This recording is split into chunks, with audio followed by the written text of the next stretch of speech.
nọrọkwa na group ndị Isobo, that is group A. Ndị Isobo ga Ikwere ga-agba, ndị Ikwere ga-agaghachi na Isobo ga-agba return leg. Ndị Ọhafịa bịa Owerri bịa gbaa, ndị Owerri ga-agaghachi na Ọhafịa. Ọ ga-adị capital intensive. Anyị ga-enwetali the resources ga-afinansili nda.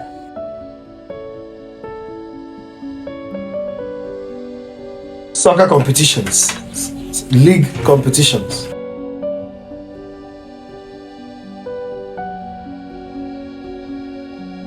Because ọ ga-enye anyị that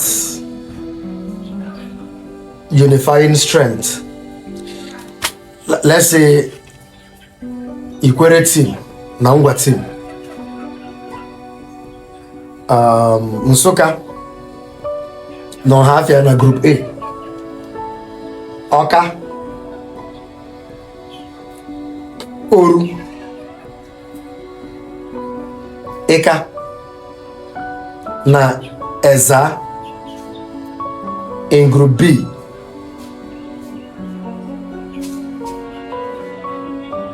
And so forth, and so on and so forth. These teams, if we group them, if we can bring their teams in what we are proposing as Igbo League, definitely, most definitely, it will work. The unity of Igbo will be achieved. When brothers start turning up, starts coming up on an Agba league, an Agba soccer league, I believe that Noga enyere aka na ihe akpọrọ unify ndị Igbo. Well, if you are just joining us now, the voice you are hearing, the face you are seeing,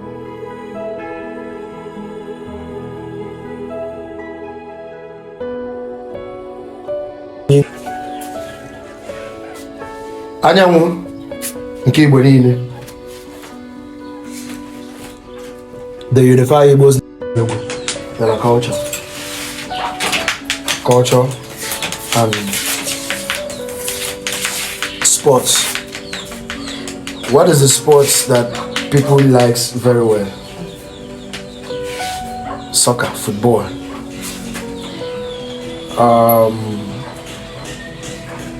At this time, na villages, na virtual every village na Igbo, and enwe soccer competition. Obodo nke na obodo nke na asọrịkọta mpi. And enwe league, village league, you know, ndị batasịrị na gada na field, na asọrịkọta mpi.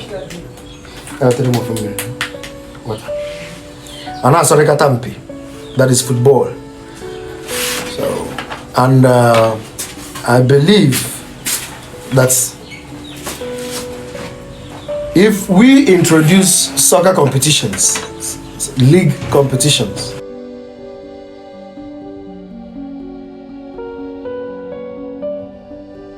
because again, that's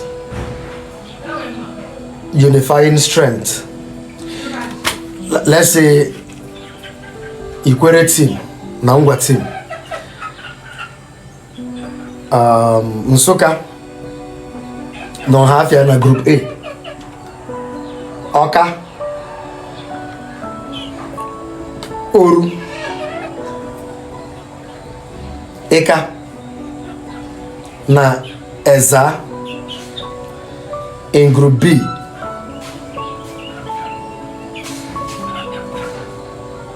And so forth, and so on and so forth. These teams, if we group them, if we can bring their teams, nọrọkwa na group ndị Isobo, that is group A. Ndị Isobo ga Ikwere ga-agba, ndị Ikwere ga-agaghachi na Isobo ga-agba return leg. Ndị Ọhafịa bịa Owerri bịa gbaa, ndị Owerri ga-agaghachi na Ọhafịa. Ọ ga-adị capital intensive. anyị ga-enwetali the resources ga-afinansili nda ị na transport aga ebe a ma hotel ma hotel ma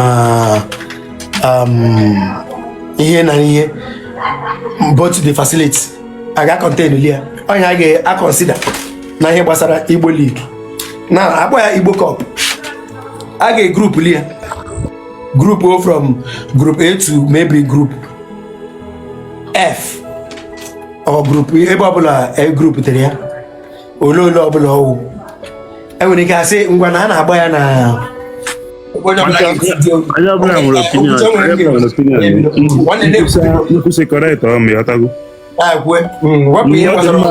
ọ dị mma n'ofu ebe a gba ọ dịkwana mma ọta Igbo na Unite ọtago ọtago m so nwere ọtago ọtagokwana m so ndị ama ndụkwa like this kelekwa na ihe na-eme Igbo ọtago ọdịdị izi everyday man nọ n'ụzọ ọtago ana m ahụ ma ịgba machine eme ịga ebe a ịga obi Igbo ịga ọmụọkụ ịga ebe a ọtago mụ ọtụrụ na Port Harcourt ọtago ọdịdị izi na ana m asịkwa m ekele onye na-aga Igbo oji ana m ekelekwa ya ọfụma because ihe Igbo na-amasị m ọtago asị m jiji ka iji ọtago anụkwa m si igwara na-asị jide ahụ asị m ga ị ga-agbake